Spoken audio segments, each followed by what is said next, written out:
Good afternoon, I'm Jeff. I'm a Sewer Tech Northwest. Today we're at property address 2200 Southwest 195th Avenue here in Aloha. We're located at the front of the home. We're just off to the right. We have the 3-inch cast iron cleanout as our point of access. I'm going to insert the camera and check the overall condition and serviceability of the sanitary sewer line. We currently have water running. Here we go.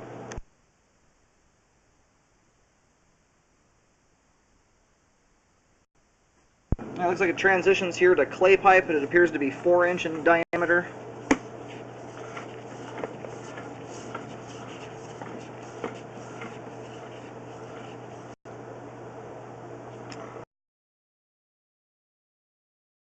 I don't see any roots coming through. That's the important thing.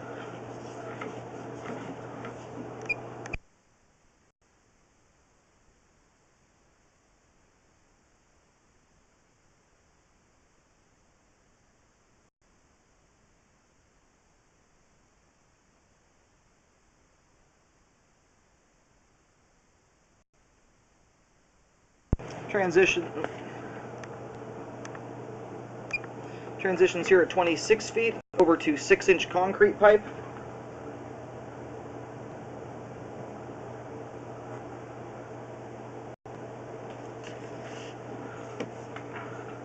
And you can see the difference in how clay holds up over time versus concrete here. The clay is nice and smooth. Oh, it's brittle like concrete, and it can shatter and things of that nature. But you can see how the aggregate rock is showing through. You don't have smooth concrete here. That's just a sign of wear. Doesn't mean that it's worn out yet, but these older products do have lifespans to them, and at some point do need to be updated. We'll wait and see how it looks when it's all drained out here. So far, it's draining nicely. And the nice part about that, as long as you don't have any bellies in the line, if and when it comes to updating the line here, you can do a pipeliner on it and avoid doing any digging almost at all. If you do have to dig, you have to dig one little hole, and that's about it.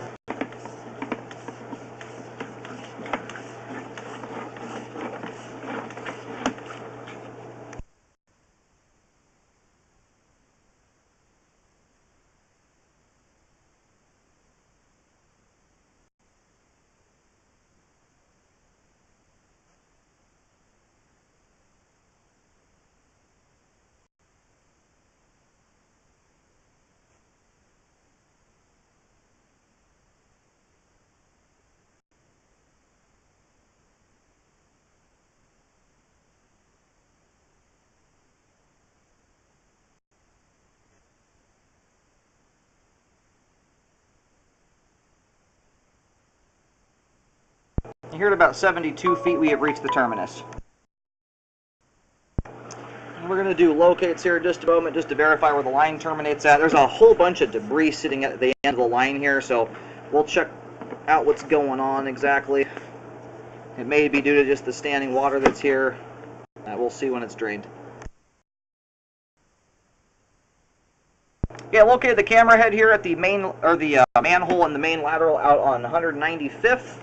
This is right directly beneath the manhole cover here, and the reason for this debris buildup, what's going on is you have multiple houses converging together here, and they're kind of crisscrossing debris.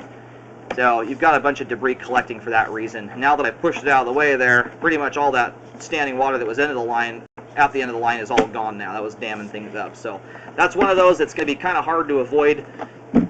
It's just the configuration of how these lines come together cause that. That's not one particular house doing that. It's a bunch of them together kind of shooting stuff across the way, and it's just not hitting the flow line like you'd like it to. Now we've got one or two joints in the line here. I'm sure we'll go past another one here. Right here is an example. That joint there is actually quite tight. It's barely separated at all, and what that is coming through there, after years and years of doing these, what happens are earthworms. There's one right there on the right side of the screen. An earthworm can fit through a space that's about a 1/16 of an inch or less in width. And so they kind of weasel their way into the sewer line and push a little bit of dirt each time, and it's basically a worm tunnel. So as long as we don't have roots going through there and you don't have a big gaping wide joint, open to the ground, those worms can fit through teeny tiny stuff. So that's not necessarily a reason to go repairing this thing. They're squeezing through stuff that's minuscule in width. That's really not letting anything escape or come into the line. So anyhow, that's nothing to be concerned about. You know, if a root were to come through, that's one thing, but we don't have a single tree anywhere in the front yard, so that's not going to be an issue. With the original concrete being here, I would advise not planting any trees directly in line with this clean out into the yard area, or within about 10 feet in either direction to the side of it, because older concrete will absolutely get a root intrusion in it if you plant a tree out there, especially when it's older like this. So it's at this time not recommending any updates be done on it. That concrete though is showing some wear, so I would, if you're in this house long enough, maybe do another rescope in about 5 years or so, just to keep an eye on it. Because once that concrete does start to show a lot of aggregate rock through it, becomes brittle and it can start breaking away. But we're not at that point yet. Now, for the age of the line and the materials, this line functions amazingly well. Now we're just about to reel the camera out of the line. We've got good flow all the way out to the main. The cast iron, clay, and concrete portions are all in fair to good condition, but all intact and functioning properly at this time.